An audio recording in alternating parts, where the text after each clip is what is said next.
Mereka terlibat dalam transfer uang dalam jumlah yang sangat tinggi dan kasusnya sangat serius. Menurut hukum pidana, mereka diancam dengan pidana penjara paling singkat 5 tahun paling lama 10 tahun. Tidak hanya itu, semua deposito, uang tunai, rumah, dan mobil atas nama mereka, menurut bukti yang kami miliki, semuanya diperoleh secara ilegal, tanpa kecuali, dan kami akan menyita aset-aset ini sesuai dengan hukum. Jika pendapatan ilegal ditransfer pada tahap ini kepada Anda dan anggota keluarga mereka yang lain, sesuai dengan ketentuan KUHP, yang dimaksud dengan sengaja menyembunyikan atau memindahtangankan hasil kejahatan, dan dipidana dengan pidana penjara yang tetap tidak lebih dari 3 tahun, penahanan atau pengawasan jangka pendek. Jika keadaannya serius, Anda akan dihukum, diancam dengan pidana penjara tidak kurang dari 3 tahun tetapi tidak lebih dari 7 tahun. Jadi saya memperingatkan Anda harus bekerja sama secara jujur dengan penyelidikan kami. Kalau tidak, Anda akan melukai diri sendiri. Begitu menantu perempuan tertua mendengar bahwa dia mungkin akan dijatuhi hukuman penjara, dia ketakutan. Menantu kedua memiliki kepribadian yang lemah. Ketika dia mendengar ini, dia jatuh ke lantai karena ketakutan. Pada saat ini, menantu perempuan tertua juga kehilangan energi agresif yang baru saja dia miliki, dan buru-buru menangis dan bertanya kepada polisi, "Lalu apa yang harus kita lakukan sekarang? Kamu telah menangkap semua penatua keluarga kami, dan anak yatim dan janda kami tidak terbatas untuk menunggu dan mati?" Polisi segera berkata, "Jangan khawatir, saya akan segera memberitahu Komite Lingkungan Komunitas Anda dan memperhatikan situasi Anda. Jika Anda memiliki kebutuhan dalam hidup, Komite Lingkungan pasti akan membantu Anda menyelesaikannya, tapi saya tetap mengatakan bahwa Anda harus tahu dulu apa yang legal dan apa yang ilegal. Anda sudah memiliki 3 tersangka kejahatan di keluarga Anda, jadi jangan memaksakan diri untuk melanggar hukum." Setelah itu, polisi langsung melambai kepada orang-orang di sekitarnya, "Tutup tim." Semua orang segera merespon dan membawa ayah dan anak itu ke dalam 3 mobil polisi ke kantor polisi. Melihat beberapa mobil polisi menderu pergi, menantu perempuan kedua menangis begitu keras sehingga dia dengan cepat bertanya kepada menantu perempuan tertua, "Kakak ipar, apa yang bisa kita lakukan sekarang?" Menantu perempuan tertua juga ketakutan dan bergumam, "Aku juga tidak tahu. Aku sudah sangat dewasa, dan ini pertama kalinya aku berbicara banyak dengan polisi." Menantu perempuan kedua buru-buru berkata, "Kakak ipar, cepatlah menelepon ibu, kita harus membiarkan dia mengambil keputusan tentang ini." Menantu perempuan tertua kembali ke akal sehatnya dan berkata dengan cepat, "Kamu benar. Kita harus cepat menelepon ibu, aku akan meneleponnya sekarang." Setelah mengatakan itu, dia segera mengeluarkan ponselnya dan menelepon Elizabeth. Ponsel Elizabeth yang disimpan dekat dengan tubuhnya digunakan secara eksklusif olehnya untuk berkomunikasi dengan anggota keluarganya, dan hanya anggota keluarganya yang tahu nomor ponsel ini. Dia pikir itu panggilan lain dari putra sulungnya. Tetapi ketika dia melihat ke bawah, dia menemukan bahwa penelepon itu sebenarnya adalah menantu perempuan tertua, dan dia tidak bisa menahan diri untuk segera mengerutkan kening. Dia tidak pernah sangat menyukai menantu perempuan tertuanya. Dia merasa bahwa wanita ini tajam, kuat, dan bahkan sedikit bodoh. Namun, dia juga sedang mengandung seorang putra pada saat itu, dan dia sangat ingin menggendong cucunya, jadi dia menyetujui pernikahan itu. Tetapi ketidakpuasannya dengan dia di dalam hatinya terus meningkat saat dia mentransfer lebih banyak uang. Baru saja, dia ingin putra sulungnya mengubah istrinya, itu bukan hanya pembicaraan. Dia benar-benar punya rencana ini, tapi dia tidak pernah membiarkan tangannya ikut campur dalam masalah ini sebelumnya. Dan dia awalnya merencanakan itu setelah dia pensiun dan kembali ke Indonesia.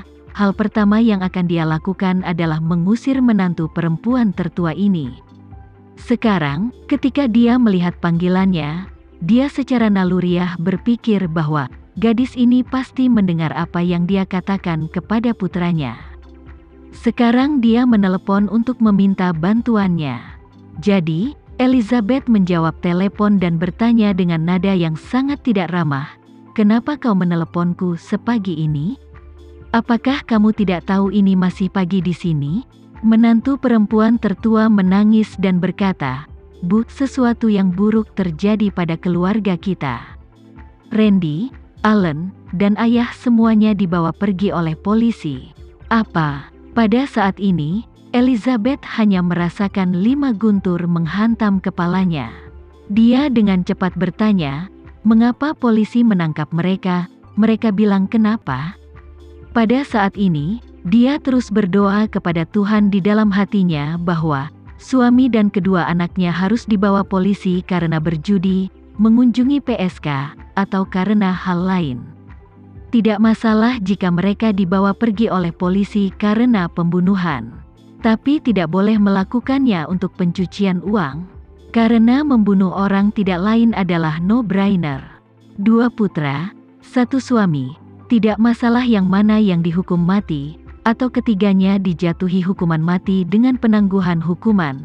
Bagaimanapun, akan ada hari untuk keluar cepat atau lambat. Tapi begitu itu karena pencucian uang, itu benar-benar akan berakhir.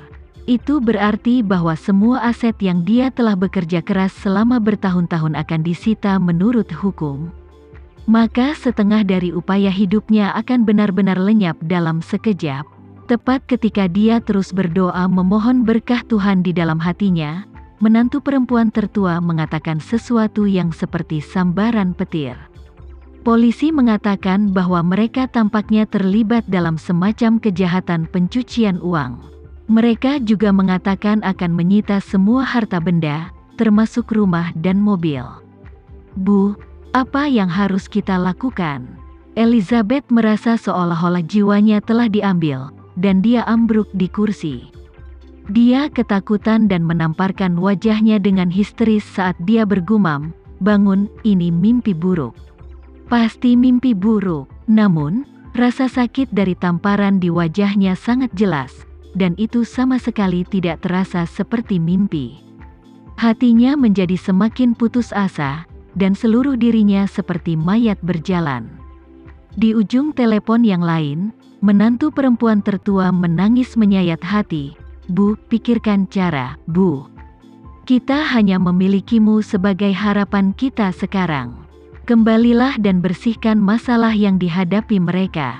"Membereskan semua masalah mereka kau bilang?" Elizabeth berteriak dan berseru, "Aku telah jauh dari rumah selama lebih dari 20 tahun, dan aku hanya kembali kurang dari 10 kali dalam 20 tahun terakhir. Aku diblokir. Apa yang bisa aku lakukan untuk membereskan masalah mereka?" "Apa?" Menantu perempuan tertua di ujung telepon pingsan dan menangis. "Jika mereka dihukum 10 atau 8 tahun, apa yang akan terjadi pada kami, Ibu?" Elizabeth memikirkan sesuatu dan berkata, "Dengarkan aku sekarang, cepat dan pindahkan semua barang berharga dalam keluarga, dan temukan cara untuk pergi ke bank untuk menarik simpanan." "Apa, Bu?" Menantu perempuan tertua berseru, "Aku tidak berani. Polisi mengatakan kepadaku bahwa jika aku mengeluarkan uang dari rumah sekarang, itu melanggar hukum, dan aku akan dipenjara jika mereka tahu. Aku tidak bisa masuk penjara. Aku punya 4 anak." Elizabeth dengan marah berkata, "Semua polisi hanya ingin membuatmu takut. Apa yang kamu takutkan? Aku kasih tahu, kalau uangnya disita, jangan sebut-sebut villa tempat tinggalmu, mobil mewah yang kamu kendarai, atau bahkan susu bubuk untuk keempat anakmu. Tidak akan ada uang atau uang sekolah yang tersisa. Apakah kamu akan membawa anak-anakmu ke jalan?" Aku, menantu perempuan tertua menangis dan berkata, "Mereka harus meninggalkan rumah untuk kita tinggali? Mereka tidak bisa mengusir kita begitu saja." Elizabeth menggertakkan giginya dan berkata, "Biarkan aku memberitahumu, jika itu adalah kejahatan pencucian uang, tidak akan ada yang tersisa di keluarga ini. Jika kamu tidak ingin hidup miskin mulai sekarang, lakukan apa yang aku katakan." Menantu perempuan itu berseru, "Aku tidak berani, Bu. Aku tidak berani melakukannya bahkan jika ibu membunuhku." Saat dia berbicara, dia dengan cepat berkata, "Istri putraku kedua ada tepat di depanmu."